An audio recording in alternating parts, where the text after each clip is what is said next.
먼저 용어는 문장의 주어를 서술하는 기능을 하는 단어입니다. 즉 서술어로서의 기능을 하는 단어고 이러한 용어는 동사와 형용사가 있는데 자 얘들이 다른 품사와 다른 얘네들만으로서의 어떤 특징을 고르라 하면 얘네들의 특징은 바로 그 형태가 변한다입니다. 우리가 체언에서 공부를 하고 왔어요. 체언이 갖는 체언만의 특징은 뭐냐고. 조사와 결합해서 쓰인다는 거였죠. 그럼 앞으로 이제 여러분들이 용언이라는 이 체언에서 확인하셔야 용언이라는 이 품사에서 확인하셔야 되는 건 뭐냐? 얘들은 변한다라는 특징을 가진다는 겁니다. 이 변한다를 문법에서는요. 활용이라고 표현합니다. 그래서 앞으로 형태가 변한다 이렇게 쓰지 않고 활용한다라는 표현으로 이제 앞으로 문법은 다루게 될 텐데 얘네들이 어떻게 활용하는지 엄청 중요하겠죠. 왜냐? 이 품사만이 갖고 있는 특징이니까요. 그래서 활용에 대한 얘기를 먼저 하기 전에 이 동사와 형용사는 어떻게 구분이 되는지부터 공부를 해보죠. 동사는 사람이나 사물의 움직임 혹은 작용을 나타내는 단어입니다. 그래서 사람 혹은 사물의 움직임, 작용 그러니까 말 그대로 움직임에 대한 것 자, 그것들을 서술하는 그러한 단어들이다 이렇게 보시면 돼요. 그래서 동사에는 자동사와 타동사 이렇게 둘로 나눌 수 있는데 이 자동사라는 건요. 움직임이 주어에만 미치는 그러니까 이제 주어가 무엇을 하다라는 주어에만 뭔가가 작용되어 있는 그러한 동사들을 자동사라고 하는데 자 이에 반해 타동사는 이 타라는 것이 자 보세요.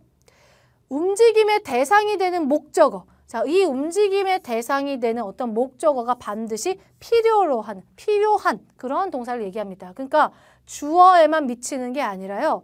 얘는 뭐까지 필요하다는 거예요?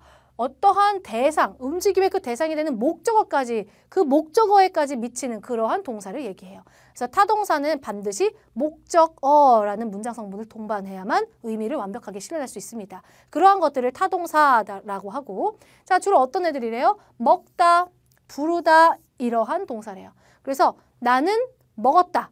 문장이 자체로 뭐 어색한 문장은 아니지만 이 먹었다라는 이 동사는 반드시 무엇을 필요로 한다?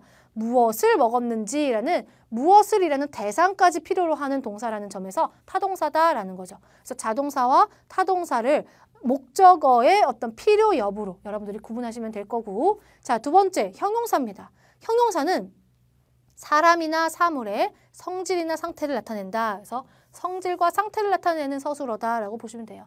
뭐가 다르죠? 동사랑? 여기는요. 단순한 움직임이에요. 그런데 형용사는 성질과 상태를 나타내는 서술어예요. 그래서 움직임이냐, 성질과 상태냐에 따라서 크게 일단 동사와 형용사는 구분이 됩니다.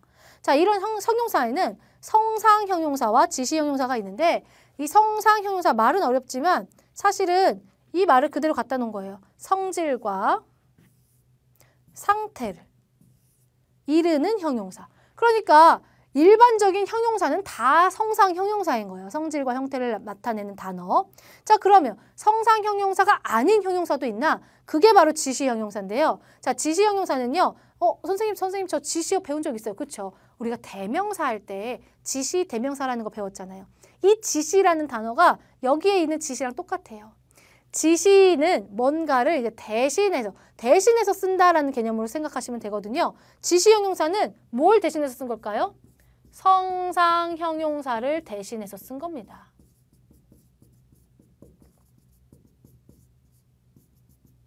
그러면 성상 형용사가 들어가야 될 자리에 지시 형용사들을 집어넣는다는 거죠. 그러니까 꽃이 예쁘다. 이건 성상 형용사예요. 그런데 꽃이 그러하다.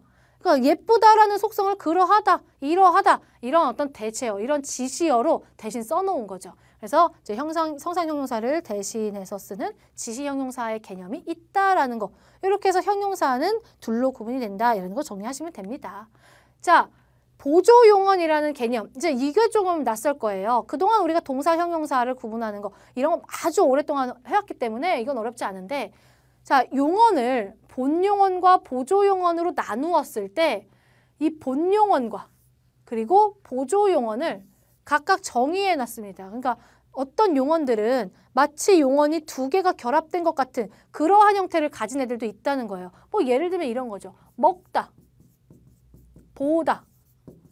자, 둘은 엄밀하게 의미가 다른 애들, 다른 용언이거든요. 근데 우리는 가끔 이런 것들을 결합해서 쓰기도 합니다. 어떻게 해요? 먹어, 보다 이렇게 해요.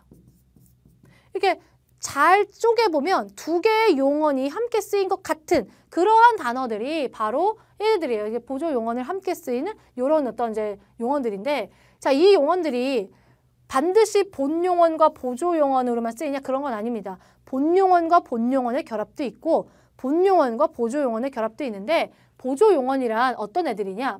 홀로 쓰이지는 못하고 본 용언 뒤에 붙어서 그 의미를 실현하는, 그래서 의미를 더해주고 의미를 실현하는 역할만 하는 애들이 보조 용언이에요. 자, 우리 먹어보다라는 단어를 이렇게 바꾸면 우리가 알고 있었던 이 뭔가를 보다라는 이 단어의 의미가 실현되나요? 안 돼요.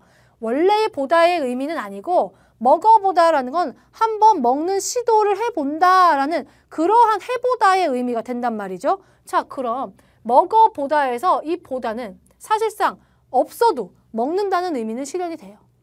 그런데 얘가 뭐뭐 해보다라는 걸 뭐뭐 하다라는 이 의미가 없이는 혼자선 쓸 수 없다는 거죠. 이렇게 혼자서 쓰기는 좀 힘들고 다른 애들과 써서 뭐뭐를 한번 시도해본다라는 그런 의미를 가지는 이런 애들이 이제 보조 용언이다라고 하고요. 보조 용언으로 쓰이는 순간 원래 가지고 있었던 얘네들의 의미는 조금 없어집니다. 자, 그래서 이런 어떤 보조 용언이 있을 때 이 보조 용언은 보조 동사일 수도 보조 형용사일 수도 있다라는 개념이에요. 그래서 이 보조 동사와 보조 형용사를 구분하는 요 자리를 구분하는 것을 지금 여기 우리 교재가 하고 있는 겁니다. 그래서 첫 번째, 이 자리가 보조 동사이다라고 생각하는 건 어떨 때? 동사처럼 보조 용언이 활용될 때 보조 동사가 사용됐다. 보조 동사가 활용이 됐다. 이렇게 얘기하는 거죠. 그럼 보조 동사는 어떨 때 우리가 동사처럼 활용이 됐다라고 얘기하냐면요. 완료나 진행, 유지나 부정의 이러한 어떤 기능을 하면서 활용이 됐을 때 우리가 보조동사가 사용됐다 이렇게 얘기합니다. 자, 완료의 의미를 갖는 보조동사 한번 볼게요. 약속을 받아냈다. 이 냈다의 이 내다라는 것은 원래 독립적으로 쓰이는 그 내다랑은 의미가 이제 좀 달라지고 받다라는 그 의미를 좀 보조하는 역할의 내다로 바뀌었어요. 그때 이런 완료의 의미를 나타내는 이러한 애들이 바로 보조동사라는 거예요. 그래서 일을 끝내고 나다, 끝내고 나서, 그리고 다 먹어 버렸다, 뭐뭐 해버리다. 이런 표현들이 모두 보조동사가 된다는 거죠. 이런 것과 비슷한 애들로 이제 진행을 나타내는 간다, 뭐뭐 해 간다, 뭐뭐 해 온다, 뭐뭐 하 있다, 뭐뭐 아 있다. 그리고 유지를 이제 뜻하는 뭐뭐 해 두고, 그리고 뭐뭐 해 놓아라. 이런 표현. 마지막 부정을 나타내는 뭐뭐 하지 않았다, 뭐뭐 하지 못했다. 이런 표현들이 모두 다 용언과 용언, 두 개의 용언이 함께 쓰일 때 그 뒤에 오는 보조 용언 중에서도 보조 동사가 쓰인 경우다. 이렇게 얘기할 수 있는 겁니다. 어떻게 해야 돼요? 암기하셔야 됩니다. 이거 문맥으로 판단하시는 게 아니에요. 여기 자리는요, 암기 자리예요. 암기하셔서 그냥 자, 뭐뭐 해 간다 이렇게 나왔다. 자, 이거는 보조 동사입니까? 보조 형용사입니까? 그럼 보조 동사다. 바로 이렇게 나올 수 있어야 된다고요. 됐죠? 자, 보조 형용사는요. 형용사처럼 활용하는 건데 어떨 때 우리는 형용사처럼 활용했다고 한대요? 요럴 때 형용사처럼 활용했다고 한대요. 추측이나 가능성, 소망을 나타내는 그러한 의미로, 그러한 맥락으로 쓰였을 때 그때 우리는 아, 얘가 보조 형용사로 쓰였다 이렇게 얘기한다고 합니다. 얘도 그 표현을 모두 암기하셔야 됩니다. 뭐뭐 할 듯하다. 뭐뭐 했나 보다. 그리고 뭐뭐 할 법한. 그리고 뭐뭐 할 만하다. 뭐뭐 할 뻔하다. 이런 가능성. 그리고 뭐뭐 하고 싶다라는 소망. 이런 표현들이 전부 보조 형용사로서 쓰인 단어들이다라고 정리하셔야 됩니다. 여기는 어려운 영역이 아니에요. 그냥 조금 귀찮지만 암기해 주시고 만약에 두 개의 용언이 결합된 이런 결합된 용언 형태에서 보조 용언의 품사를 말해보자라고 그런 품사를 말하는 어떤 그런 문제가 출제된다면 여러분들이 암기하신 것 안에서 얘는 뭐다 이렇게 그냥 바로 풀어내실 수 있어야 되는 그런 그냥 단순한 자리입니다. 자, 이렇게 해서 동사랑 형용사를 간단하게 이제 어떻게 구분할 건지 그리고 보조 용언에서 보조 동사와 보조 형용사를 어떻게 구분할 것인지 이런 어떤 표현으로 혹은 기능으로 여러분들이 나누는 연습을 지금 했어요.